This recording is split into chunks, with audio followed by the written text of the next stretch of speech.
Oui. Une petite question, je ne regarde pas trop votre rapport. Juste, vous parliez des adolescents tout à l'heure qui n'étaient pas simples. Il s'ennuie pendant son cours, là. Il peut regarder une vidéo YouTube là, avec son ordi ou pas? Il n'y a pas de connexion Internet, voilà, mais oui, il peut... Qu'est-ce qu'il peut, se... Alors, s'il s'ennuie, de son ordinateur. ce qui est intéressant, s'il s'ennuie, c'est de savoir pourquoi. Oui, voilà. Et puis, quel âge il a? Ah non, mais moi, c'est à 8 ans, donc ça va. Voilà. Mais je pensais, est-ce qu'il y a un accès, voilà, est-ce qu'il faut... Ça reste que scolaire. Ils ne peuvent pas faire de l'Internet... Alors, si, on ne peut pas... Au début, quand on a commencé l'association, les ordinateurs, ils ne pouvaient pas aller sur Internet. On est en 2022, les exposés, les recherches documentaires, j'ai un livre de Molière à lire, une pièce de théâtre à lire, je vais sur YouTube regarder Louis de Funès, c'est quand même plus rigolo que de me taper même la version audio. Enfin, puis en plus, accessoirement, il ne faut pas oublier qu'une pièce de théâtre, ça se regarde. Hein.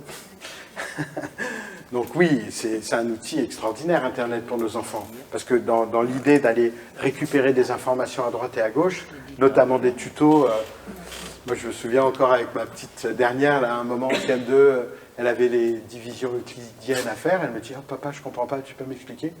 Je lui dis « Ah ouais, pas de problème. » Alors je prends mon machin, et puis je fais les deux bidules, là, comme je me souvenais quand j'étais petit, puis je pose le machin. Je ne savais plus faire du tout. YouTube. De toute façon, les profs donnent des liens. Hein. Mais oui, bien sûr. Après, ce dont vous parlez, toutes les problématiques autour du temps que les enfants passent à l'écran, de cette espèce d'addiction que provoque ce support, hein, qui est un support animé, qui est un support vivant, qui est un support qui capte l'attention. Là, j'ai presque envie de dire, on est plus là dans l'éducation. De savoir poser des limites. On a des parents qui nous demandent « Ah, mais il y a un logiciel de contrôle parentaux. » Ouais, mais voilà, je suis parent, si je dois poser des limites, l'ordinateur dans la chambre, non, le téléphone dans la chambre, non. Si je vois que mon enfant, il glisse, il faut que j'intervienne. Oui, parce que c'est pas que un cartable numérique, il peut regarder un film dessus. Si oui, il veut. Oui, c'est un ordinateur. Oui. Alors nous, on l'a paramétré pour être un cartable numérique. On explique aux enfants, on leur demande de ne pas jouer avec, de ne pas s'en servir de console de jeu. Ce qu'on leur dit très concrètement, c'est pour jouer, utilise ce que tu as déjà et apprends à ton cerveau que cet ordinateur-là, il est réservé pour le travail. Ça marche ou ça ne marche pas? Hein? Qui est administrateur de l'ordinateur? Alors, il y a une session administrateur. Qui est l'association? Ou qui est le parent? Le parent. Vous donnez accès, parce que l'Éducation nationale verrouille leurs ordinateurs et ne permet pas aux parents d'accéder à l'administration. Sur ce, les enfants, ça devient compliqué des fois d'avoir le contrôle. En effet, un enfant, on peut responsabiliser, mais quand on n'est pas là, et que l'enfant est seul à la maison avec un ordinateur, l'utilité n'est pas toujours celle qu'on souhaite. Oui, oui, tout à fait. Mais bon, un ordinateur de l'Éducation nationale qui est bloqué, il n'y a pas l'appropriation qui se fait. Alors, on ne peut pas installer, et surtout, on peut pas. Moi, je suis adepte du contrôle parental. Oui. Et, entre autres, on ne peut pas le faire. Entre autres choses. On considère que l'enfant ne fait que travailler dessus. Voilà. Alors, moi, je suis parent, premier et ultime éducateur de mon enfant. Donc, je suis vraiment dans une démarche de dire que je suis responsable. Et donc, c'est à moi de faire le job. Ouais.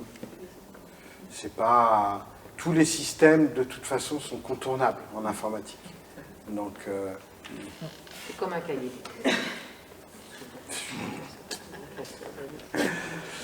Enfin, bref. Donc, voilà. C'est vrai, c'est un problème.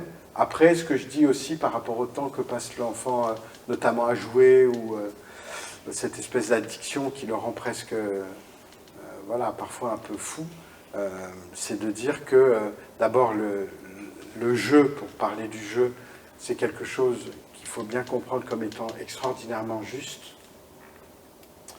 Je rate, j'ai le droit de recommencer. Je réussis, je monte d'un niveau. Et les injustices, c'est quand même leur quotidien. Ce sentiment d'injustice qu'on leur fait vivre, notamment à l'école, ou quand on les accuse injustement, notamment avant d'avoir des diagnostics. Voilà, on a tous, avant de savoir, on a tous, on a fait ce qu'on a pu.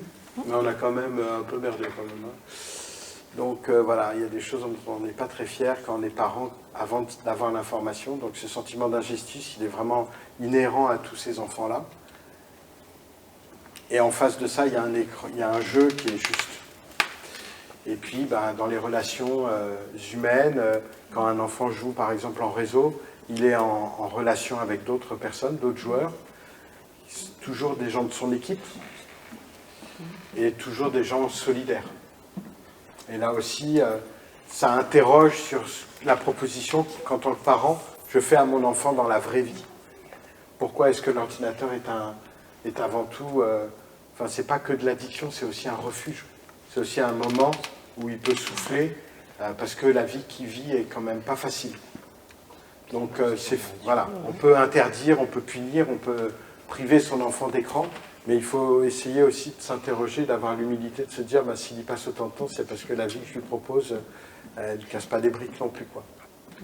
Et peut-être un peu plus augmenter les moments où ils peuvent s'épanouir ou être eux-mêmes. On peut aussi ne pas oublier le côté addictif de certains jeux quand même. Je pense que c'est pas si... Mais bien sûr, voilà. c'est vrai. Parce qu'il y a tout à certains fait. jeux qui font en sorte que ça entraîne et qu'on a envie de recommencer et qu'on C'est- n'arrive pas à voilà. s'arrêter. quoi. La pathologie. Le truc que je dois arrêter ma Mais bien partie. sûr. Voilà. bien sûr. Et ça, Bah. il y a quand même une manipulation aussi. Mais bien sûr. Voilà. Donc, Les c'est- réseaux sociaux, tout ça, on en est aussi nous victimes, hein, avec nos bulles qu'on claque. Il y a l'addiction, oui, ça fait marcher le commerce. Bien sûr, oui, tout à fait. Après, la pathologie de l'addiction, c'est 0,1% des personnes. Donc, voilà, attention Non, de mais sans entrer dans ne le pas truc, faire des enfin, généralités, l'idée, c'est pas quoi. forcément de rentrer dans... Mais de se dire aussi que en tant que parent, on peut aussi ouvrir sur d'autres choses qui sont intéressantes. Mais tout à fait, complètement. Oui, ils ont aussi besoin de se construire et puis on sait qu'ils vont aussi en passer par là. Mais voilà, priver un enfant d'un outil qui compense ses handicaps à l'école au titre que... Non, mais on parle pas d'addiction, quoi. voilà, c'est ça. C'est vrai, vous avez raison. C'est des problèmes de notre siècle. Hein, et puis c'est vrai que moi... On est vieux, on ne sait pas ça. Oui, c'est des confrontations. Et là aussi, sur les économies qu'on a, forcément... Il y a ça, et puis il y a la gestion du temps aussi. Moi, je vois, demander à mes enfants de regarder un film qui dure 120 minutes, ça leur devient... Ils me disent non. Ils se foutent de savoir... je parle de Marie-Lou, pas toi.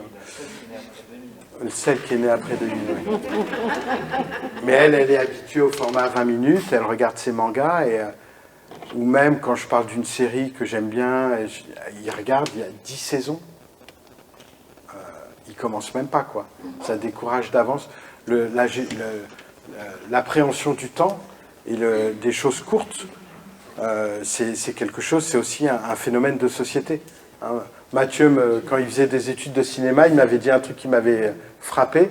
Dans les années 70, un film de 2 heures comprenait 1200 plans. Dans les années 2000, un film de 2 heures, il comprend 2400 plans. Et vous regardez, je ne sais pas si vous regardez des films un peu d'action, là, toutes les secondes, il y a un changement de plan. Enfin, c'est épuisant, quoi. Pour nos enfants, c'est naturel. Donc il y a aussi dans la gestion du temps, de l'attente, de la patience, de l'effort, quelque chose en termes de génération qui s'est, on va dire, qui s'est dégradé parce qu'on est vieux, mais qui a changé en tout cas. Ils ne connaîtront pas autant pour eux. Non. Le docteur Givago. Ils ont vu Titanic quand même. Hein, C'est pas mal. Mais c'est parce qu'il y a des morts, c'est pour ça. Il y a de l'action. En tout cas, voilà, c'est vrai qu'on vit une époque où les choses s'accélèrent. Pour les hyperactifs, c'est pas plus mal, parce que du coup, ils sont un peu plus en phase. Mais voilà, il ne faut pas mélanger ces problèmes sociétaux qui sont d'ordre général, avec la notion de handicap et de compensation. Et d'ailleurs, on avait une discussion il y a 2 jours avec une pédagogue qui portait là-dessus. À quel moment la proposition faite à l'enfant, pourquoi pas ne pas l'appliquer à toute la classe? C'était son discours, de dire finalement un document adapté pour une personne qui a une dyslexie peut très bien être utilisé par tous les autres élèves de la classe. Là, on est vraiment dans une doctrine qui est un point de vue, de dire on reste dans une proposition unique, mais qui convient à tout le monde. Et nous, on est plutôt dans l'idée que l'enfant, il a des troubles des apprentissages, donc il bénéficie d'un diagnostic médical et qu'il a des besoins particuliers. On prend typiquement toujours l'exemple des lunettes. On ne demande pas à tous les élèves, au titre de l'égalité, d'enlever leurs lunettes avant que le cours commence. Il y a une personne qui est myope, qui a une dyslexie, elle a droit à ses lunettes. Et puis, pareil, quand elle rentre en classe, elle ne prend pas des lunettes au hasard dans un pot qui est à disposition à l'entrée de la classe. Elle a ses lunettes à elle. Pour nous, l'ordinateur, c'est un geste médical. Et je ne voulais pas préciser, mais depuis la création, c'est crié pour nous haut et fort, à tel point que pour que nous, notre association équipe un enfant, il doit fournir une prescription ou une indication médicale. Et donc, l'idée, c'est que l'ordinateur soit effectivement la réponse à un trouble, et deux, c'est que c'est ni aux parents ni à l'enseignant de discerner si l'ordinateur c'est bien ou pas bien, c'est aux soignants. Voilà. Et là, chacun fait son boulot et tout se passe bien. Et donc, dans une classe inclusive où un enfant a un matériel pédagogique adapté qui lui est propre, ça ne fonctionne que s'il y a l'autonomie. Parce que l'enseignant, il ne doit pas être dérangé toutes les 2 secondes parce que l'enfant, voilà. Et là, ça se passe bien. Après, voilà, on a fait une grande enquête, là, il y a quelques mois, qui a porté sur 103 enfants de l'association. On a 95% des enfants qui utilisent leur ordinateur. Les réticences, c'est 6% la complexité de l'utilisation et 37% l'équipe éducative. Donc il y a encore des freins à lever auprès des enseignants pour qu'ils acceptent cet outil et les sortir de cette idée que, ben non, c'est pas à force d'effort que finalement l'enfant va y arriver. On lui propose une autre voie, et typiquement, la voie, c'est de ne plus écrire. Et ça, il y a beaucoup de parents et beaucoup d'enseignants qui voilà, ça les fait bugger, cette idée. C'est juste de la méconnaissance, en fin de compte. Mais bien sûr, oui, tout à fait. Oui. Et puis, bon, il y a cette idée aussi que... Ça peut leur donner du travail supplémentaire. Ils peuvent penser que ça va leur donner du travail supplémentaire. Je ne crois pas que ce soit du travail supplémentaire. Je crois que c'est plutôt la notion de leur zone de sécurité, de leur zone de confort. Et je ne sais pas quel métier vous faites, mais l'enseignant, c'est un métier qui est extraordinairement exposé. L'enseignant, il fait un P de travers, il a 30 cafeteurs qui vont raconter ça à leurs 60 parents le soir, quoi. C'est comme si on travaillait en vitrine, quoi. C'est surtout que l'outil fourni par l'éducation nationale oui, l'enfant est inadapté. Inadapté, donc on se retrouve ce que vous disiez dans le manque d'autonomie pour l'enfant. C'est ça. Et sur ce, un temps important pour essayer juste de se dire, bah tiens, il va réussir à saisir quelque chose. Oui. C'est un problème. C'est un problème. Et c'est ça qui fait que ça bloque, quoi. Parce que, voilà. Donc voilà, nous, ça fait partie des messages qu'on essaye de délivrer depuis toujours à l'éducation nationale, aux académies. Il faut que les écrans soient tactiles, il faut que les ordinateurs font responsabiliser les enfants, il faut créer ce sentiment d'appartenance.